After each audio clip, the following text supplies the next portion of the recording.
Hello दोस्तों, नमस्कार। आप सभी का एडू एग्जाम एकेडमी में स्वागत है। चलिए दोस्तों, आज हम भूगोल में भारत का भौतिक विभाजन पढ़ लेते हैं। इधर उधर की बात ना करते हुए सीधे टॉपिक पर बात करते हैं। हिमालय पर्वत श्रृंखला देख रहे हैं आप। भारत को छह प्रमुख, किसमें, छह प्रमुख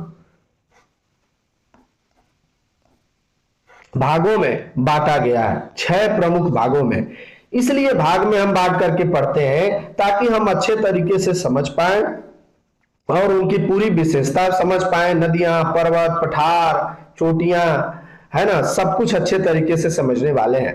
बिना वीडियो को स्किप किए हुए आप पूरा देखिए। 100% पक्का बता रहा हूं, आगे मैं ट्रिक भी बताने वाला हूं, आपको अच्छे से समझ में आएगा। तो देखिए, इसमें हिमालय पर्वत, पहला हिमालय पर्वत, दूसरा उत्तरी मैदान, तीसरा मरुस्थल, तीसरा क्या है, मरुस्थल, और चौथा चौथा क्या है दोस्तों, पठार, पांचवा है आपका तटीय मैदान, और छठा द्वीप। समझ रहे हैं, छठा द्वीप। इस तरीके से आप देख पा रहे हैं। बहुत महत्वपूर्ण हो जाता है आपका उत्तर भारत और दक्षिण भारत, बहुत महत्वपूर्ण हो जाता है तटीय जो मैदान होते हैं उनको समझना। अच्छा, आप देखिए, आगे हम देख लेते हैं। इधर देखिए, पूरा यहां से लेकर के ये वाला हिस्सा, यहां से लेकर के, और यह पूरा पूरा क्या है, पूरा पूरा क्या है दोस्तों, हिमालय। हिमालय हिमालय का विस्तार है। अब देख रहे हैं ना, हिमालय का पूरा विस्तार है। उसके नीचे जब आएंगे तो निचले भाग में आपका उत्तरीय मैदान, यह देख रहे हैं ना, उत्तरीय मैदान क्या है, उत्तरीय मैदान। और उसके बाद इधर आप देखिए, इधर आप देख रहे होंगे, इधर आप देख लीजिए दोस्तों, यह मरुस्थल क्या है, मरुस्थल, ठीक है, मरुस्थल। अब इसके बाद आप देखेंगे कि ये वाला जो हिस्सा है, यह पूरा हिस्सा आपका प्रायद्वीपीय पठार, ठीक है। यह पूर्वी तटीय मैदान और यह पश्चिमी तटीय मैदान। इसी को हम अच्छे से पढ़ने वाले हैं, इसकी पूरी विशेषता देखने वाले हैं। चलिए, यह तो आप जानते ही हैं कि यह क्या है, बंगाल की खाड़ी। क्या है दोस्तों, बंगाल की खाड़ी, खाड़ी, ठीक है, खाड़ी। और यह क्या है, इधर अरब सागर, और अरब सागर, इधर नीचे हिंद महासागर, महासागर। मैं आपको अफ्रीका महाद्वीप पढ़ाया था तो क्या बोला था, पूर्व में क्या है, तो इधर ही अफ्रीका महाद्वीप है, तो पूर्व में क्या था, हिंद महासागर। समझ रहे हैं। तो चलिए आगे, इसकी पीडीएफ आपको टेलीग्राम पे मिल जाएगी। आप वहां से टेलीग्राम से देख करके अच्छे तरीके से समझ सकते हैं। फिर पूरी वीडियो को लेकिन आप जरूर देखिए। चलिए अगला देखते हैं। अगला, हिमालय पर्वतीय क्षेत्र। अब हिमालय पर्वतीय क्षेत्र के बारे में हम पढ़ते हैं। देखिए, यह पूरा आपका क्या है, हिमालय पर्वतीय क्षेत्र है। आप जब जाएंगे, कभी उत्तराखंड गए होंगे, मुक्तेश्वर आप जब जाएंगे तो वहां से एक हिमालयन व्यू है, वहां से आप देखेंगे तो आपको अच्छे तरीके से हिमालय पूरा दिखाई देगा। तो यह, इसकी विशेषता जान लेते हैं दोस्तों। इसकी विशेषता क्या है, उत्तर पश्चिम में जम्मू कश्मीर से लेकर के, यानी जम्मू कश्मीर से लेकर के, जम्मू कश्मीर से लेकर के अरुणाचल प्रदेश तक, कहां तक, अरुणाचल प्रदेश तक, अरुणाचल प्रदेश तक इसका विस्तार है। लगभग लगभग अगर हम कहें तो इसका विस्तार कितना है, 2500 किलोमीटर। क्या है, 2500 किलोमीटर, है ना। अच्छा, इसकी रचना टर्सरी काल के अल्पाइन भूसंचलन के कारण हुई है। समझ रहे हैं ना, ये अल्पाइन भूसंचरण के कारण हुई है। अब देखिए, इसकी विशेषता क्या है, पूर्व की अपेक्षा पश्चिम भाग अधिक चौड़ा है। यानी कौन सा भाग, ये देखिएगा, इसकी विशेषता क्या है, यह आपका अधिक चौड़ा है, यानी अधिक चौड़ा है। आप देख भी पा रहे हैं, अधिक चौड़ा है, ठीक है। 400 किलोमीटर पश्चिम में, क्या 400 किलोमीटर लगभग तथा पूर्व में 160 किलोमीटर तक चौड़ा है। समझ रहे हैं, यहाँ 400 किलोमीटर, यहाँ 400 किलोमीटर चौड़ाई है लगभग, और इधर आपका कितना है 160 किलोमीटर, 160 किलोमीटर। इसका प्रमुख कारण क्या है, पूर्व में अभिसारी सीमांत पर दबाव बल अधिक होता है। इधर क्या होता है, इधर दबाव बल ज्यादा है, इधर क्या है दबाव बल ज्यादा है, इसलिए जब दबाव ज्यादा होगा तो वह पतले में हिमालय दिखेगा, और है भी। ठीक है, अब देखिए इसको हम अच्छे तरीके से समझ लें पूरी विशेषता, तो आगे देखिए, आगे देखिए दोस्तों, स्थिति की बात आप जान चुके हैं, कहां है, उत्तर भारत में फैला, जम्मू कश्मीर से अरुणाचल प्रदेश। अच्छा, अब यही हम बात कर लेते हैं किस किस देश में है, किस किस देश में है। तो देखिए आप यहां देश की बात करें, यहां कर लेते हैं, देश की बात कर लेते हैं, तो देश में कौन कौन सा देश है, भारत है, कौन सा है, भारत है, उसके बाद आपका नेपाल है, नेपाल है, विस्तार की बात कर रहा हूं दोस्तों, इसके बाद आपका भूटान है, ठीक है, भूटान है, तिब्बत, तिब्बत, तिब्बत यानी चीन, ठीक ना, चीन, चीन का हिस्सा, यहां इसका विस्तार है। और अगर भारत के राज्यों की बात कर लें तो भारत में राज्यों की अगर हम बात करें तो राज्यों में दोस्तों इसका विस्तार है जम्मू कश्मीर, जम्मू एंड कश्मीर, जम्मू एंड कश्मीर, हिमाचल प्रदेश, हिमाचल प्रदेश, उसके बाद यूके उत्तराखंड, इसके बाद आप आ जाइए सिक्किम, सिक्किम है ना, सिक्किम में, उसके बाद आपका एपी यानी अरुणाचल प्रदेश, यहां इसका विस्तार पाया जाता है। ठीक ना, इसका विस्तार यहां पाया जाता है। अब देखिए पर्वत क्या क्या है, तो यह देखिए यहां हिमाद्री, हिमाचल शिवालिक, इसके बारे में हम आगे दूसरी वीडियो में अच्छे से पढ़ेंगे। अब देखिए विशेष क्या है, इसमें नदियां, नदियां गंगा, यमुना, ब्रह्मपुत्र, सिंधु, सिंधु, समझ रहे हैं ना।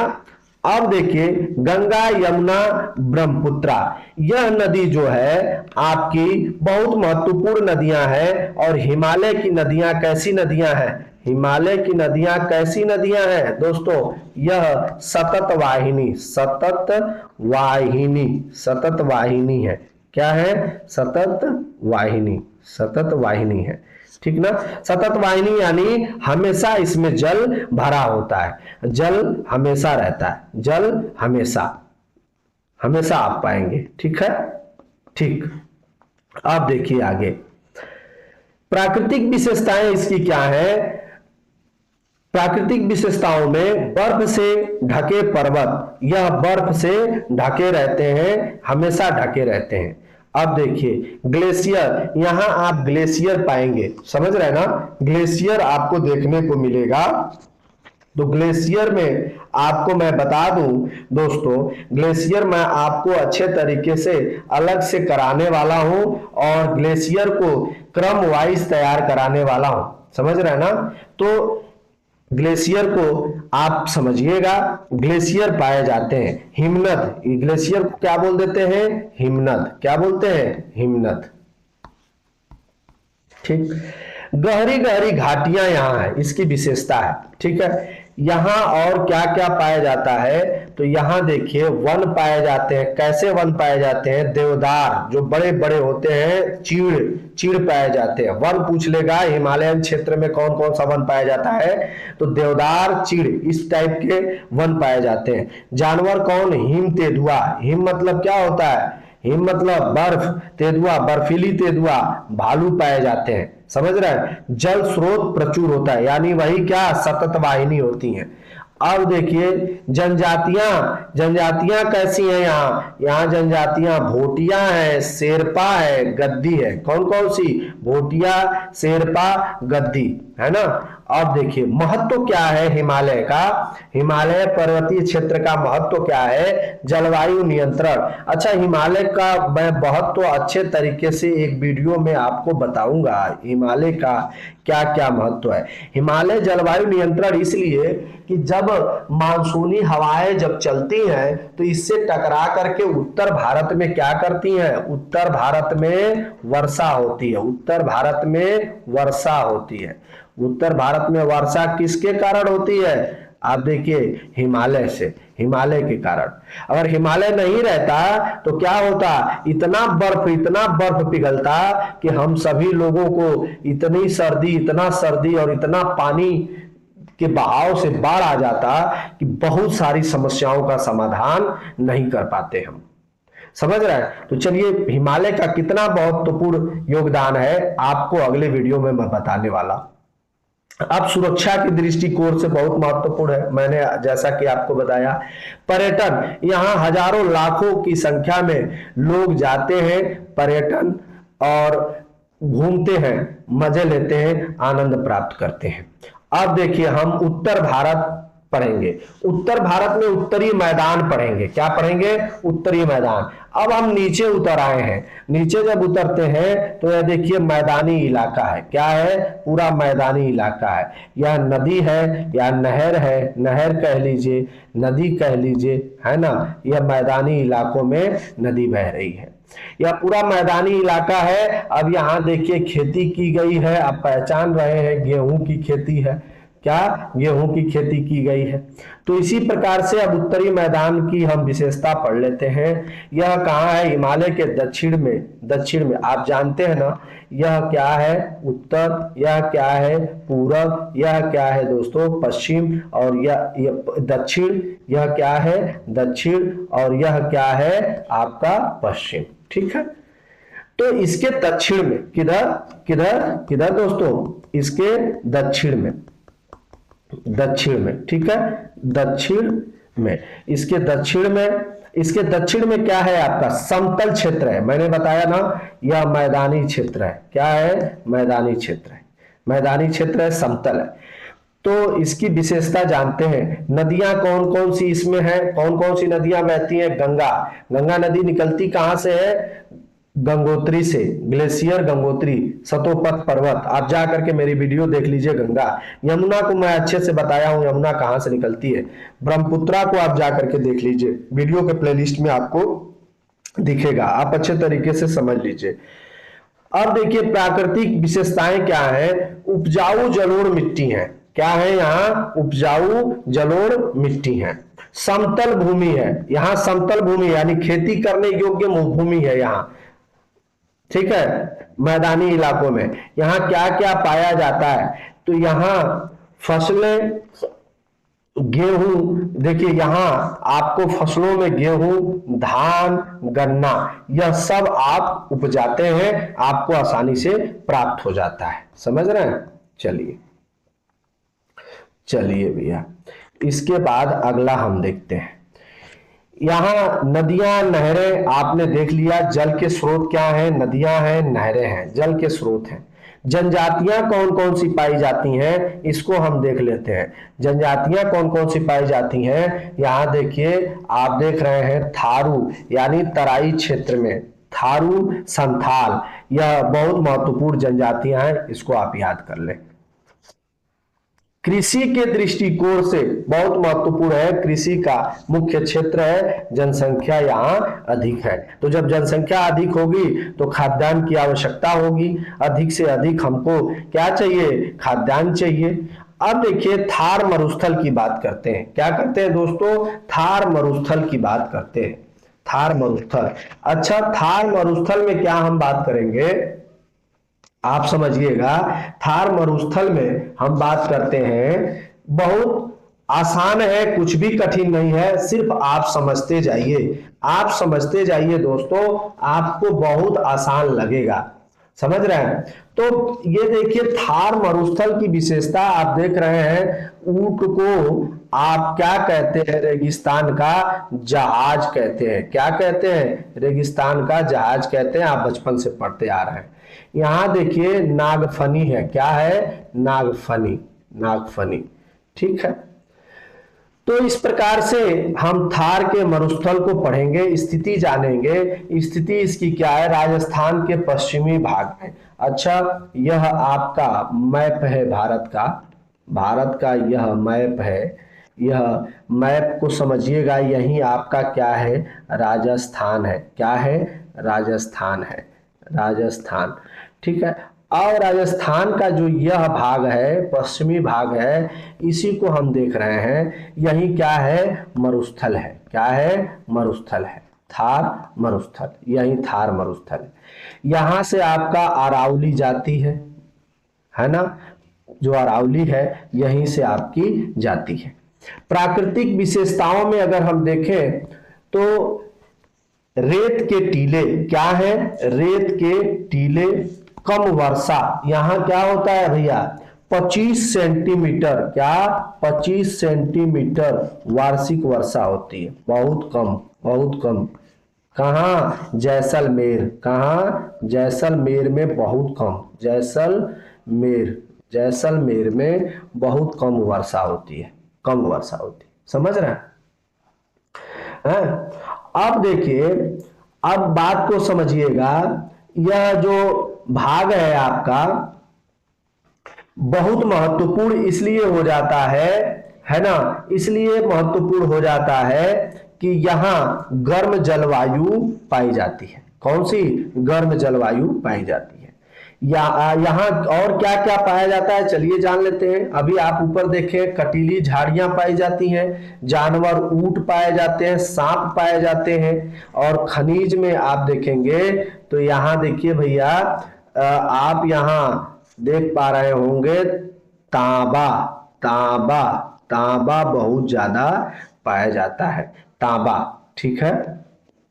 आगे देखिए, जनजातियां बहुत महत्वपूर्ण है। भील जनजाति पाई जाती है, रबारी पाई जाती है, बहुत महत्वपूर्ण है। महत्व क्या है, ऊंट पालन, यहाँ बहुत ज्यादा ऊंट पालन होता है। पर्यटन, पर्यटन के दृष्टिकोण से, सब कुछ पढ़े और पर्यटन ना पढ़े तो क्या मतलब है, पर्यटन के दृष्टिकोण से बहुत महत्वपूर्ण हो जाता है पर्यटन, यहाँ लोग घूमने जाते हैं, पर्यटक। देखिए प्रायद्वीपीय पठार, अब हम प्रायद्वीपीय पठार की बात करें, ये वाला पूरा हिस्सा हम प्रायद्वीपीय पठार के रूप में देखने वाले हैं, ठीक ना, प्रायद्वीपीय। और यह क्या है, पूर्वी हिस्सा, आपका पूर्वी हिस्सा है। यह क्या है, पश्चिमी, पश्चिमी तटीय और पूर्वी तटीय। तो हम इसको देख लें प्रायद्वीपीय को फटाफट। स्थिति क्या है, दक्षिण भारत का त्रिकोणीय क्षेत्र। प्रायद्वीप किसको कहते हैं, तीनों ओर से जल से घिरे हुए भाग को हम प्रायद्वीप कह देते हैं। तो इसके देखिए त्रिकोणीय क्षेत्र है। अब देखिए आगे क्या है, पर्वत, इसमें पर्वत देखिए विंध्य है, सतपुड़ा है, यह पर्वत है। यहाँ नदियां कौन कौन सी है, नर्मदा है, तापी है, गोदावरी है, कृष्णा है, ठीक ना, ये कृष्णा है। ये नदियां हमको देखने को मिलती हैं, इसकी विशेषता है। प्राकृतिक विशेषताएं क्या है, यह कठोर चट्टाने हैं, यहाँ क्या है, प्रायद्वीपीय भारत में कठोर चट्टाने हैं, ठीक है, कठोर चट्टाने। अच्छा, यह ऊंचा क्षेत्र है, ऊंचाई की दृष्टिकोण से बहुत महत्वपूर्ण हो जाता है, ऊंचा है, ठीक ना, ऊंचा। अब देखिए अगला, आगे समझते हैं यहां क्या क्या पाया जाता है, फिर बात आती है। यहां देखिए लोहा अधिक पाया जाता है, कोयला पाया जाता है, यहां बड़ी बड़ी खादान है, खाने हैं। वन में सागौन पाया जाता है, बहुत महत्वपूर्ण है सागौन। अब जनजातियों में कौन कौन सी जनजातियां पाई जाती हैं, तो यहां देखिए गोंड, भील जनजातियां पाई जाती हैं, ठीक है। अब अगला देखिए, इसमें महत्व क्या क्या है, उद्योग के दृष्टिकोण से बहुत महत्वपूर्ण है, खनिज संसाधन के दृष्टिकोण से बहुत महत्वपूर्ण हो जाता है। अब तटीय मैदान पढ़ लेते हैं। तटीय मैदान की बात अगर हम करेंगे दोस्तों, तो यह हिस्सा आप देखिए, यह क्या है, तटीय मैदान है, क्या है, तटीय मैदान है, दोनों तरफ तटीय मैदान है, ठीक है। इसकी स्थिति जान लें, समुद्र के किनारे, यानी यह भारत है, यह भारत है ना, तो यह क्या है, अरब सागर, क्या है, अरब सागर, अरब सागर। और यह क्या है, बंगाल की खाड़ी, बंगाल की खाड़ी।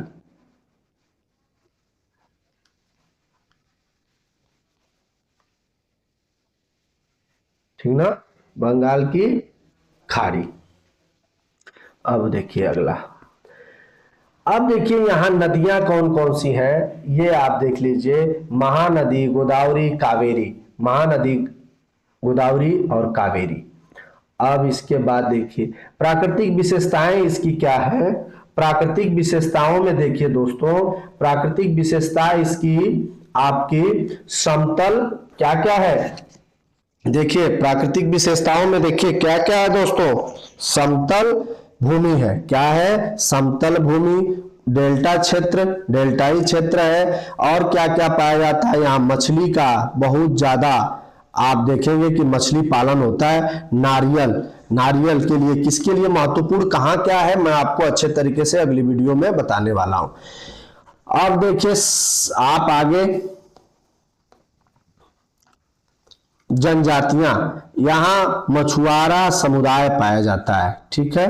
अब व्यापार के दृष्टिकोण से बहुत महत्वपूर्ण है, व्यापार के दृष्टिकोण से बंदरगाह पाए जाते हैं, जो व्यापार यहाँ से होता है, ठीक है। अगला देखिए द्वीप समूह की बात कर लें तो छोटे छोटे छोटे छोटे यहाँ आपको द्वीप समूह देख रहे होंगे, देख रहे हैं ना, छोटे छोटे द्वीप समूह, ये देखिए द्वीप समूह। तो इसी प्रकार से आगे हम देख लें इसकी स्थिति। अंडमान निकोबार, अंडमान निकोबार यहाँ है द्वीप समूह, लक्षद्वीप है ना। उसके बाद देखिए प्राकृतिक विशेषताएं क्या है, समुद्र से घिरे द्वीप, चारों तरफ से क्या होते हैं, घिरे होते हैं, चारों तरफ से घिरे होते हैं, और यह बहुत हरियाली यहाँ है, लोग जाते भी हैं घूमने। अच्छा देखिए यहाँ क्या पाया जाता है, यहाँ कोरल रीफ पाए जाते हैं, समुद्री जीव पाए जाते हैं, और जनजातियां कौन कौन सी पाई जाती हैं, बहुत महत्वपूर्ण है, जरवा जनजाति, अंडमान निकोबार द्वीप समूह में जरवा जनजाति पाई जाती है, सेंटिनली जनजाति पाई जाती है। महत्व क्या है मैंने बताया आपको, यहाँ पर्यटन बहुत लोग घूमने जाते हैं, द्वीपों पर बहुत लोग घूमने जाते हैं, और देखिए यह सुरक्षा के दृष्टिकोण से भी बहुत महत्वपूर्ण हो जाता है।